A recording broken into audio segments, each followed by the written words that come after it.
And welcome everyone to the Fans Podcast. It's all about the fans and making up slogans. I'm John Fisher from Voices of the Voiceless Podcast, alongside the prototypical partner in crime, Brad Shepard. Brad, tell the people what the people need to know about their own people. I'm here. That's what they need to know. We're on a need-to-know basis, and I'm here. Well, okay, we're on a different program. We're on a different network. A true radio network. Let's not mince words. It's a real radio network, not like posers that we know very well. We're on a new network, so do we need new personas? I can be the one that gets all the chicks. You can be the one that gets all the legs. Get all the legs. How about that? I was going to say, when you said be the one who gets all the chicks, so we're doing what's completely opposite of reality is what we're doing here. Yeah. Is that correct? Okay. Sure. Why not? Like I said, we're on a real radio network. By the way, Brad, before we get into Monday Night Raw, well, you know what? To be technical, Raw is War 1998 post King of the Ring in Pittsburgh, Pennsylvania. The best city actually, it's the second best city in all of Pennsylvania. We found out something interesting by we, I mean I, because I found out people are trying to rip us off. You want to know why, Brad? Why, John? If you go on Twitter, and this is a shoot, everyone. And by the way, Austin loves to use the word shoot, even in just like standard conversation. He's probably stone cold for all of you at home. I could see him at home with dinner with his wife and talking about his day, and he's like, "That's a shoot." Well, she's like, "What? What are you talking about?" He's like, "It's a shoot." What? Yeah. What? Yeah, maybe she uses his gimmick. He always says that. I'm sorry. I'm totally. What's the word? I thought his gimmick was beating the wife. Ouch! What? God damn. That's like. That's a shoot, brother.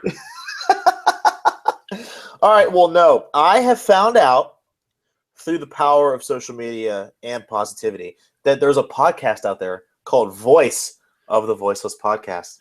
Did you know that? I did not know that. Yeah. Should we call our lawyer? Who's our lawyer?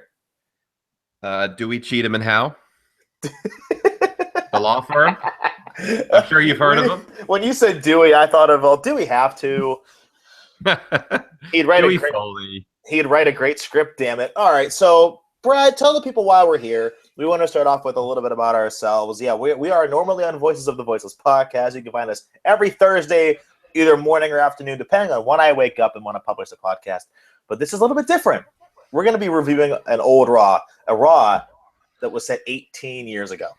Yeah, back when Raw was good. Monday Night Raw, June 29th, 1998. You can find it. It's episode 266 on the WWE Network. Only it's the night after, $9.99. Soon to increase. It's the night after the King of the Ring, 1998, folks, which was a big pay-per-view that saw Kane win the WWF Championship. So it takes you to Cleveland, Ohio, home of Johnny Money Manziel, who will soon be let go. And The Miz. And The Miz and Dolph Ziggler and blah, blah, blah. 20,000 fans, full of signs, wonderful signs like "I love porn" and whatever that means. It's like, so it was the good old days of wrestling when everybody was passionate. The audience was totally different. And so we just kind of wanted to set the stage before we review the show. Yeah, so I'll let you do the intricacies of what actually went on. I'm gonna just explain my comments that I wrote down on my iPad, and just like Michael Cole, but my iPad's cool and it doesn't suck anyone's dick. And we're gonna explain why. And you made it really interesting. The intro to the show was amazing. I said in I quote, "Intro was dope. Fans actually care. A crowd in Cleveland is hot as hell." That's insane. Cleveland. Well, Cleveland. And the music, the intro to Raw was hot. And Badass. It's like now the Raw intro is so lame and dated. This just takes you back to a more exciting time. And so that was really cool to see. We had the King of the Ring, of course, Kane's controversial win in the first blood match over Stone Cold Steve Austin, where there was interference by Mankind and The Undertaker, absolutely, in Pittsburgh. Mr. McMahon looks to crown the Big Red Machine with the WWF Championship. And, of course, Kane has promised to set himself on fire if he lost, which may have prevented us from the terrible work he's doing today. But unfortunately, he won. So, before the new champion can get used to wearing the gold, Stone Cold Steve Austin lays down a challenge for a rematch. We have a lot more, including the infamous first round of the Brawl for All tournament. And I don't want to get into that just yet, but I do want to talk about that whole scenario that took place in the ring. Let's not be hypocrites, everyone at home. Think about this. How did that Raw start, Brad? At its simplest form, what was the segment? It was about 15 minutes. Who started the show? The show actually started with a Vince McMahon in-ring segment. Okay, so let's think about this for a second. People bitch every day. Yeah, every day, everyone. It's you. It's me. I do. I'm guilty. 15-minute corporation promo. How does Raw start every week? Now. 15-minute, give or take, authority promo. So before you keep bitching about how the authority figures always starting the show, Stephanie McMahon, Triple H, Vince is always in the ring. They were doing it 16 years ago. Granted, that is a fair criticism that they're not being creative. They're just reinventing the wheel, albeit in a bad way. They did the same thing too. But the difference is, and that they did. Yeah, you're right. The difference is, though, they knew how to do it back then. Austin was hot as hell. And now I know, because I was only 5 years old when this, 4 actually. I was only 4 years old when this episode aired. I didn't get to witness all of this take place live. Wow. It's not my fault. I'm 22 years old. No wonder why CM Punk was compared to Austin. He was amazing. The crowd was so hyped. Baby faces and heels were real. And King and JR were wonderful. Paul Bearer, rest in peace, my friend. Commentary used to be awesome. They made everything make sense in a smart way. So props to them. Well, also what you had too. Yeah, but you also had too. You had the 2-man commentary booth. Yeah. Right. So you had Jerry the King Lawler and Jim Ross on commentary. Now, of course, Jim Ross is 20 million miles ahead of Michael Cole because he sucks. But the 2-man commentary booth is such a drastic improvement. I think this episode of Raw really showed the difference between the 2-man versus the 3-man commentary booth. Well, if we can switch gears back to 2016, and I hate to drag this out a little bit more, but NXT that aired this past Wednesday, who was in the booth? Tom Phillips and Corey Graves. Anyway, we're not talking about that, but you're right. The 2-man booth works. So Sable coming out the next segment after Austin did convince Kane to give him the championship match at the end of the night, came out to introduce Steven Regal, William Regal, his debut in the World Wrestling Federation at that time. And Sable was hot as hell, and you can't teach that. But I want to make a great point. She looked fine, by the way. Jobbers existed then too. Don't let Brock hear that. Her real name, I think she took the name Lesnar.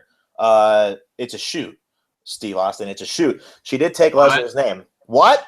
Jobbers existed then too. Draws had a purpose. It was an enhancement match. Why aren't there enhancement matches anymore?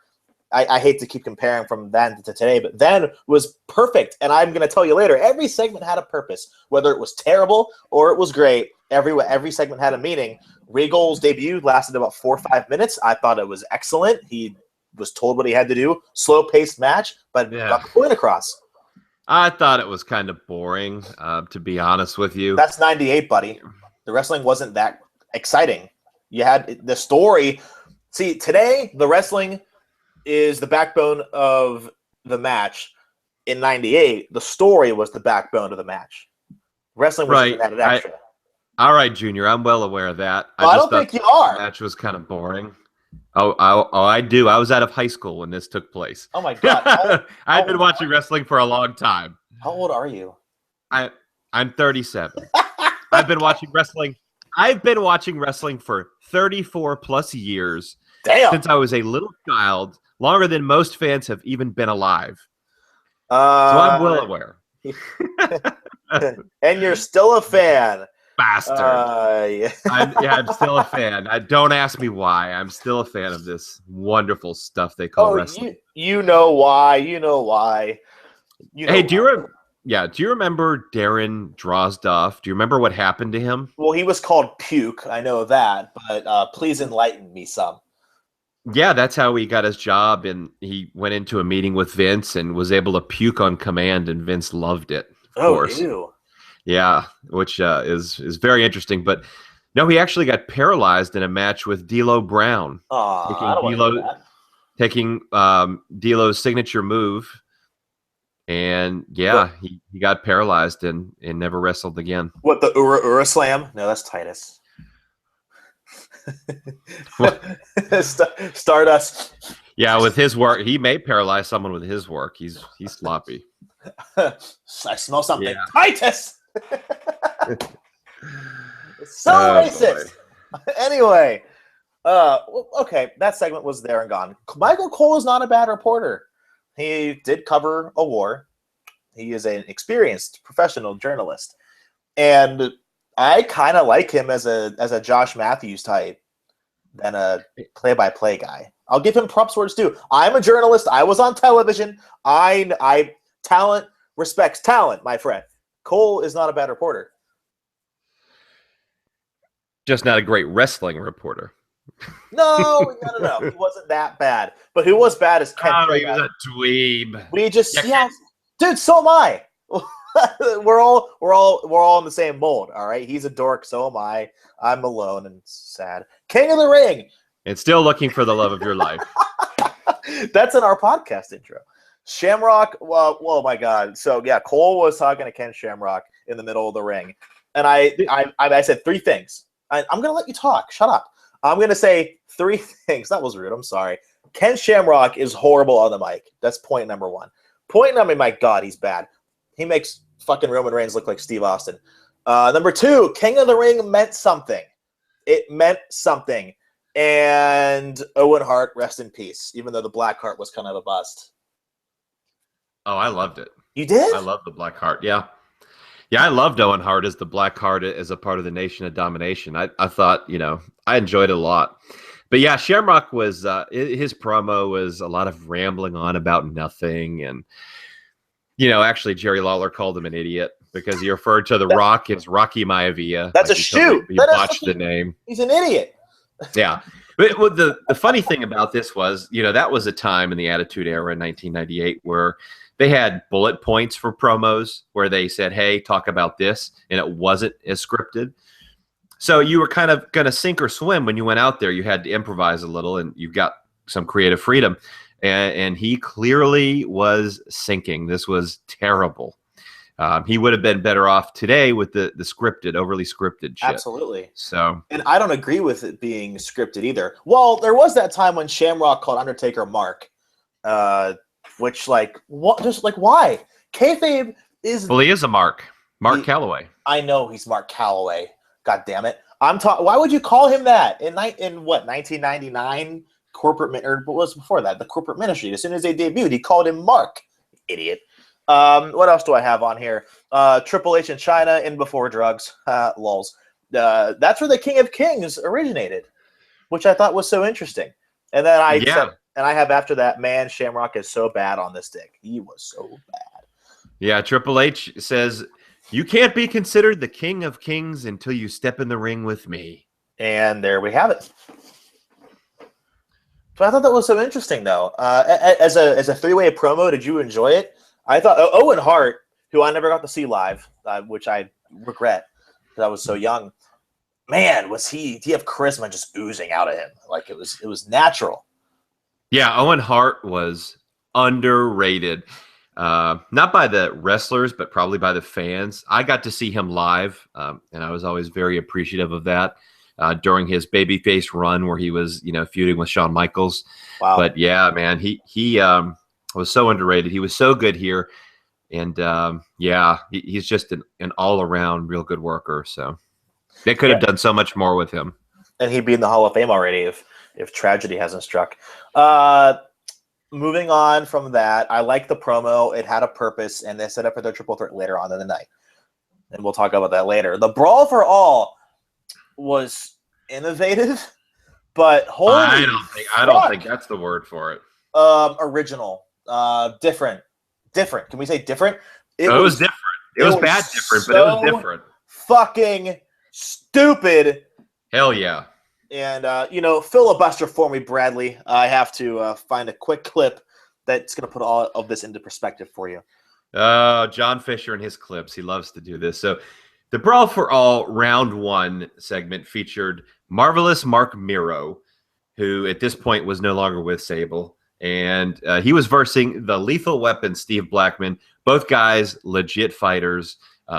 Marvelous Mark Miro was actually a Golden Gloves boxing champion.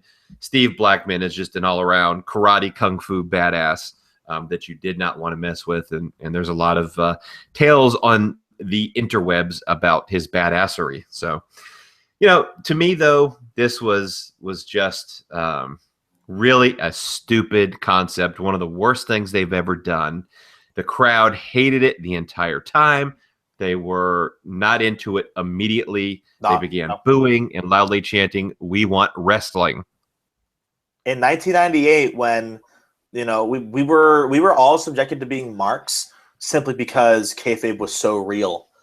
I mean, fuck Kane burning himself if he lost, or to Stone Cold or The Undertaker and he were brothers. Paul Bearer was his son. I mean, it went and went and went. And by the way, here's the clip I wanted to show you. This puts the Brawl for All into perspective.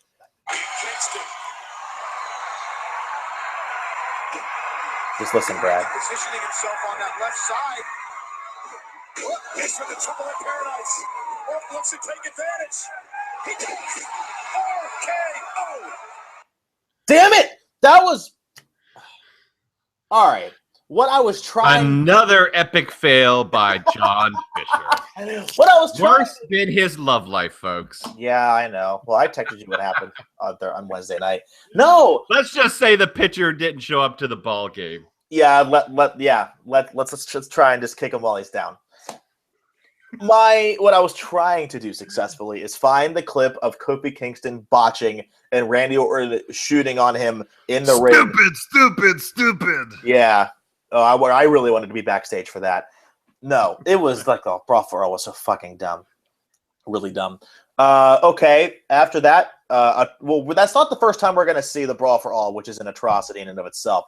We're now backstage, and we're finally hearing Kane speak about the entire situation, and they put a voice modulator up to his throat, kind of like he's been smoking for 70 years, and wow, was that creepy for me. I mean, I wrote down the kayfabe in all caps. What did you think about that? Like, that would not be allowed today by any means. He actually went to school with someone who had one of those. I think he had a hole in his throat, and so he had one of those devices to speak. And I don't think that's something that people would take too kindly today to making fun of. It was kind of funny. It was kind of weird. It was just that,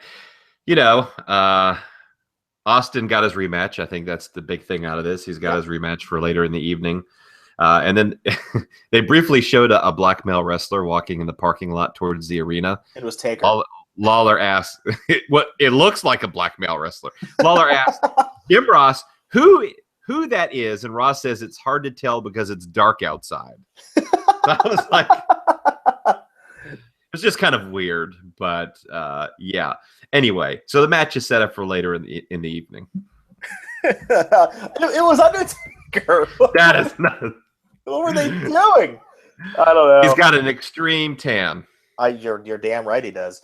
So the tan taker. There's a new superhero. I am tan taker, tan man. I'm gonna douche everyone up for the spring break that you all are gonna go on. I don't know.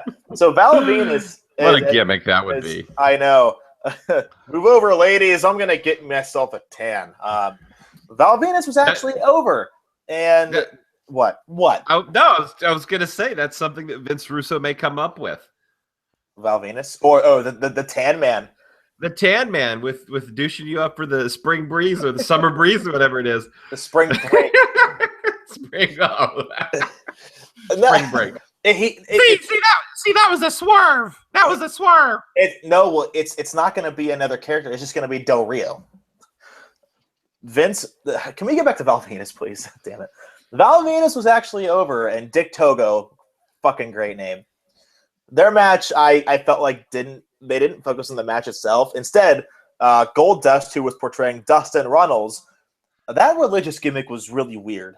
And I wrote down on my notepad here, talk about getting true heat, because 1998 was about being a rebel and being victimized by the man, kind of like the 70s reincarnate in the late 90s. And you didn't want to hear about religion back then, man. I mean, even I even know that, and I was only 5. Like I could see it, television, movies, whatnot. That was not accepted. And if Runnels wasn't a huge heel, you would know about this more than I do. If he wasn't getting major heat from that, then they really missed a good chance. And by the way, Val's finisher was the money shot. That's just like everything that I've always wanted. I bet. Don't take it like that, you disgusting shit. Yeah, Dustin Reynolds for me was on commentary. It was a total flop. His whole, and of course Dustin Reynolds is his real name. Yeah. And they had him portraying this born again Christian thing, which I guess was based, on reality. And so for me, it was a total flop. It didn't get much of a reaction from the fans. Like it was just not good. It was not good at all. I mean, it was a bigger flop than your love life, to be honest. It took me like 2 minutes to think of that one, and so I had to get it in. Oh, well, that's just pathetic. So like a little nice bump to the commercial break, Edge was sitting in the stands, and not, I'm a huge Edge mark. He's my favorite of all time. So that was fun to see. Moving on, this was the triple threat match between Shamrock, Triple H, and Owen Hart. Let's see, what do I have here? Shamrock was not a good wrestler. He had a couple good moments in the match. I just was not impressed with his wrestling whatsoever. I pictured him as like a really big meathead. Let's see. I signed. I have a couple signs that I saw. I saw this. 2 of them, to be exact. Vince is gay was one. Wow. To talk about, you can't say that in 2016. And then another one, Vince, you silly bastard. What a great sign. What I noticed here, wrestling, technically speaking, wasn't very good in 1998. And that was in the middle of the match, and I kept watching, but the last 5 minutes was wonderful. I liked the sequence between all 3 of them, and then The Rock, or Rocky Maivia, according to Ken Shamrock, he got involved, knocked out Triple H, Shamrock got the pin, and then the Nation and DX came out and started a nice little brawl, and they brawled into the back, where it leaves the fans thinking, well, what's happening backstage? It's going to leave them wanting more, which I'm assuming, I didn't watch the week after, which I'm assuming they had like some sort of confrontation the following week. Did you notice that Triple H, who was the European champion at the time, came out and China was with him and carrying his European championship? So she wasn't just actually carrying the championship.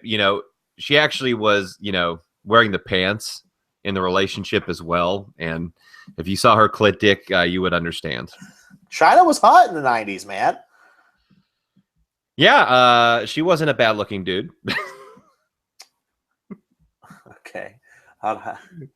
She was on. No, her. You see her? You got me all fucking. Did you see her Playboy spread? No, I usually don't search out for dicks, but yeah. All right. You were how old? Like 45 in 1998. So at least, if not 50. You and Lawler were going after the same women, weren't you? Yeah, oh, most definitely. Well, the difference is he was on his 12th marriage, and you weren't married yet. So, I think you won. that little. But I think the big thing out of all of this is he had his relationship with China, and then Triple H moved on to women. Well, now Stephanie's big now, and she's training for a Mania match. Yeah, maybe they're bringing in Ronda Rousey. Let's save that for the podcast next week, Brad. Let's save that. But all in all, great segment between them. And now you have Undertaker in the ring getting interviewed by Michael Cole. And then Taker hasn't changed. I want to hear your thoughts on that. I think his interview was great, as always. He's never been a great promo. You know, he explained he did his job. He explains why he interfered at King of the Ring and cost Stone Cold Steve Austin the championship. He said essentially he wasn't going to watch Kane set himself on fire because he wants to live up to his legend, you know, the legend of the Undertaker. Vince essentially comes out and says, "Yeah, I think you did it because you think you can beat Kane, but you don't think you can beat Stone Cold." And then Vince orders him not to interfere. So, I mean, I think it accomplished what it was supposed to, but The Undertaker's never been a great promo for me. Never? I've always been captivated by his presence. Maybe that just... Well, it's his presence, it's his character, it's the strong way that they've booked him, but the actual promo itself, he's never been among the best to me. That's really interesting. I mean, I don't know. I've always thought Taker as one of the great promo guys because he hasn't had to say much. And maybe... Well, that's smart. That's why. It is. Imagine him getting... Okay. Imagine him getting a Seth Rollins 20-minute promo to open Raw. Or I was going to say Roman Reigns. Or Roman Reigns. It would not be good. That could have... Do you think that could have ruined The Undertaker's legacy? Making him do that? I think it would have. It would have hurt his character for sure. He wouldn't have been The Undertaker. So, truth be told, I skipped the Brawl for All with Bradshaw. That was just like, oh my God, it was so stupid. Stupid. Yeah, it was just so bad. So it's Mark Canterbury of Southern Justice. He's formerly Henry Godwin, who beat Triple H in did he beat Triple H in that slop match? Anyway, okay, so it's Mark Canterbury and Justin the Vagina Bradshaw, the guy who blocked me on Twitter. Loud boos. We want wrestling. Everybody hated this. It was pretty much just a sloppy street brawl with haymakers. Bradshaw's mouth got busted open, which was pleasing to watch, but of course there was a loud, boring chant. He was taken down, blah, blah, blah. Bradshaw wins on points, and that's pretty much it. Now, were they like shooting in the ring there for a little bit? Because I know they were supposed to punch each other. The whole thing was a shoot. I understand that, but I think that it looked like he was intentionally trying to hurt him. Or was that? I mean, because like I said, I wasn't watching wrestling at the time. That was legitimately the concept. Well, first of all, who came up with that fucking concept? It is so dumb. Boxing was still hot in the 90s. Tyson, hello? Why didn't they just go off of that? I don't know. Have Taker go to a boxing match or something and film him and say, "Oh, Taker's at a box." I don't know. Like, well, don't mix the two. You have a good thing going. A Brawl for All, I'll throw that in there. It was just a dumb idea. Yeah, the Brawl for All, it's just something that, you know, it totally flopped with the fans, and they just continued to do it. It was, you know, what can you really say except this? Right there. Yeah. I just want to thank each and every one of y'all for all you've done to your bodies. Your bodies. It's still real to me, damn it. I mean, thank you, man. Thank y'all guys. Y'all were awesome. Thank you so much, Mr. Funk, for saying what needed to be said. For saying what needed to be said. Well, they showed another shot of Edge in the crowd, still being awesome, still being the best of all time. Then commercial break. I guess they used Edge as like a permanent bump to commercial, which, hey, fine by me. The LOD came out, massive respect, and then they had a really like. Did you get this? I know you have a bigger wrestling history than me. Paul Ellering came out, and I was really. I have a much bigger a lot of things than you. Let's just be honest here. Well, all right. The LOD. It was the LOD 2000 at the time. Okay. And the Road Warriors, the Legion of Doom, for me, are my favorite all-time tag team. So their WWF run was hard to watch for me because they were booked so poorly. They weren't booked like the stars they were. And that's just because of Vince McMahon. He refuses to put over big stars from other companies. Bring them in and make them big stars. Exactly. Well, hold on. I have to play devil's advocate. Chris Jericho, Eddie Guerrero, Chris Benoit. Yeah, but Eddie Guerrero wasn't a big star in WCW like he was in WWE, and neither was Chris Jericho or Benoit. Those were mid-card guys. They really were. They were mid-card guys in WCW. Um, And they all won the big championship in WWE. That's the difference. The Road Warriors were arguably the greatest tag team of all time, had won championships all over the place, and hey, Vince had Demolition. That was his answer to the Road Warriors, and Demolition was great. I love Demolition too. But yeah, so did I. they never gave Legion of Doom their respect, but they brought in Paul Ellering, who used to manage them back in the glory days, and instead he turned on them with the Disciples of Apocalypse, 8-Ball and Skull, who, interestingly enough, the Harris brothers, Don and Ron Harris, they're basically neo-Nazis, and that's a shoot. That's real. Oh, wow. And they actually run TNA's production. They're a third party that runs TNA's production. It's the Harris brothers. It's their company. And if you recall, there was a lot of big stories about production people not getting paid or their paychecks very late with TNA. And so Dixie hired the Harris brothers, two big, huge, jacked up dudes, to handle the production. Now, who's going to go to those guys and say, hey, you need to pay me or else? Not very many, I can surmise. At least I don't think so. I don't know. That segment was short, and I mean, yeah, that leads back to my point that every segment means something, but like it lasted a whole minute 30 seconds after Paul Ellering, cut the promo. There wasn't even a match, so I would like to see a match there. Didn't happen, and then that leads up to what I wrote down is the most unreal atmosphere for a Raw in fucking Cleveland, Ohio. They haven't won a championship since, well, never. No, not since Jim Brown. But either way, unreal atmosphere. The fans went nuts for Austin, and my last note for the entire Raw was just holy shit. Because really, holy shit. It was amazing. What an atmosphere. They were nuts. And I do have to ask, though, why would they put it on Kane and give it to Austin 24 hours later? Yeah, that was really a weird booking. I guess they just wanted to hotshot it to show that, there was other stars and that Austin wasn't completely unbeatable in a time where he was super hot. But yeah, you could easily argue that it probably wasn't a very good move for, you could at least say, hey, give Kane the title until the next pay-per-view, and then they could set something up that way and have him lose it at the least. But yeah, I mean, the whole point was he was the big evil bad guy, and Austin got screwed out of the, it wasn't Kane who made Austin bleed. It was The Undertaker. And so really Austin never really lost a match. So it was a screw job thing. And then, so he got the chance and really got to prove, hey, I can actually beat Kane when it's just us. But, I think they could have done a better job with setting that up. They could have waited till the next pay-per-view, but, that's a swerve. That's a Vince Russo. That's a swerve. It's a Vince Russo swerve. Hey, at least the championship wasn't put on a pole.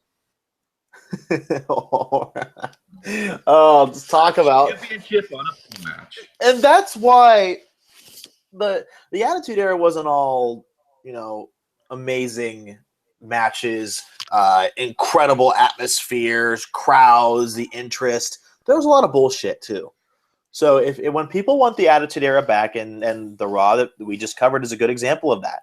Wrestling wasn't amazing, but it was short, sweet, and to the point. It was based on the story, and Vince and his officials fed into what the crowd wanted.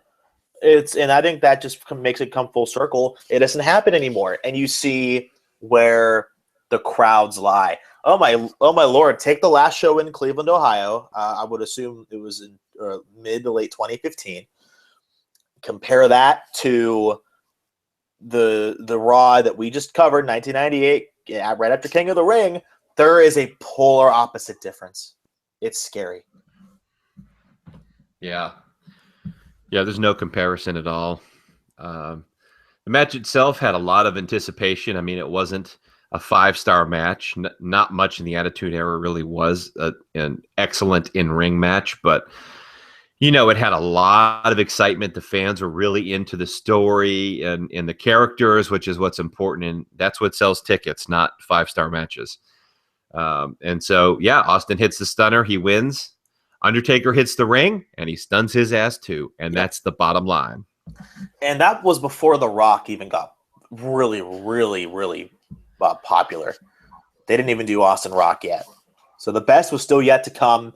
That Raw I thought was good. It was only, excluding commercials, like an hour and a half. And that's what wrestling should be, man. Wrestling shouldn't fucking be a 3-hour program. Do you know how hard it is to come up with 3 hours of TV? That's a movie.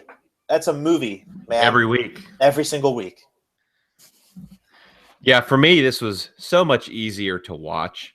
An hour and a half, like you said, without commercials. Compare that to what we have to watch today. It's just such a difference. It's absolutely the product, the characters, and the stories itself were better. There was a lot more fan and product interest, but man, just being able to watch a show that was, no more than 2 hours with commercials made such a difference. It did. And sometimes less is more. And I think they learned that. As well they should. Learn that. Less is more.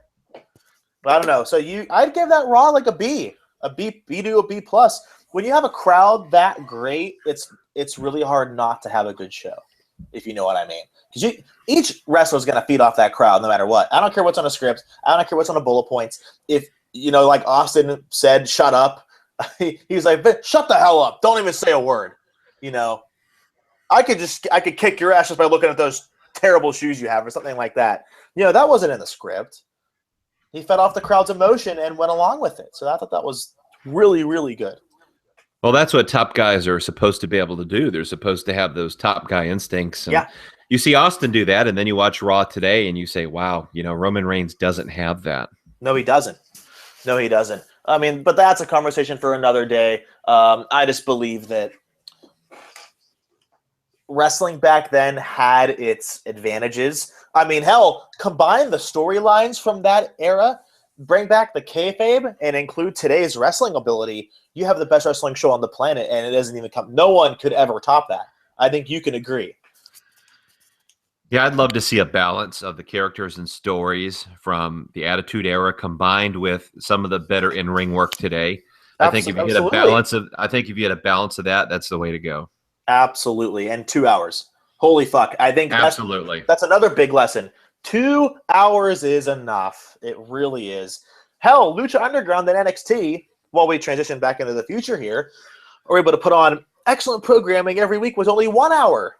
They don't even need 2 hours. And it leaves you wanting more. It does. Imagine that. I know. Well, I thought that was a hell of a lot of fun. Going back in time 18 years ago to what wrestling used to be. I think it's good to go back in time and see what worked and what now just doesn't. It's a big wake-up call to a lot of wrestling fans. Go back and watch that Raw number 266 on the WWE Network only for $9.99, or like every pay-per-view, for God's sakes, it's free. Go back and watch it. It's going to give you a real perspective into what it took to book wrestling then to what it means now.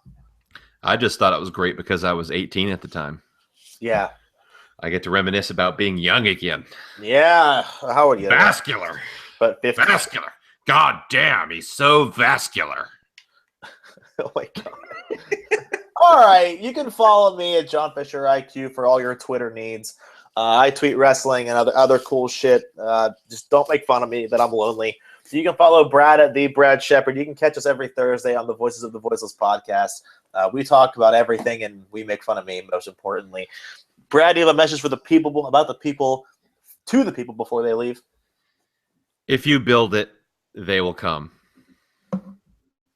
That's what they said or about in your case. What? Or in your case, they won't come at all. Man, now I know what it's like to feel. Now I know what it feels like to be Jeff Jarrett. No one ever comes and builds everything. All right, everyone. It's a GFW show. It's a shoot, brother. All right. We'll see y'all later. Have a good one.